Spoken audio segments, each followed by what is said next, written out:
Hello বন্ধুরা, সৌনীল ব্লগসের নতুন একটি ভিডিওতে তোমাদের সবাইকে স্বাগত জানাই। তো আমরা আজকে পিকনিক করলাম, তার সাথে সাথে আজকে 8 মাইল দৌড় প্রতিযোগিতা দেখতে এসেছিলাম মাঠে। অনেক দিন বাদে বেরোনো, যদিও বা আমার বাড়ির থেকে আমি দেখলাম প্রথমে, তারপরে সেখান থেকে বেরিয়ে এলাম মাঠে।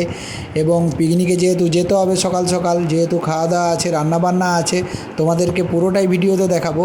তার মাঝখানে কি করলাম না করলাম সব তোমরা দেখতে পাচ্ছ। আমাদের মুড়ি মোটামুটি বাড়া রেডি হয়ে গেছে। সকালে ব্রেকফাস্টটা আমাদের মুড়ি আর চপ দিয়ে হবে, যেহেতু আমরা বাঙালি আর যেহেতু আমরা মেদিনীপুরে থাকি, তাহলে এটা ছাড়া একদম পিকনিক আমাদের অসম্পূর্ণ।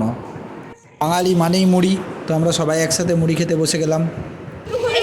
আমি এখানে বাচ্চার মুড়ি বাচ্চা গাইস, নিজের মুড়ি ছেড়ে আমি আমি সবাইকে পেঁয়াজ কেটে দিলাম। এই যে আমি মুড়ি খাচ্ছি। আচ্ছা বাচ্চার মুখটা কেন বাঁকলো? বাচ্চার মুখটা কেন বাঁকলো? আমি কিছুই। পরবর্তী ব্লগটা তোমরা অবশ্যই দেখো এবং চ্যানেলটাকে অবশ্যই ফলো এবং সাবস্ক্রাইব করে দিও।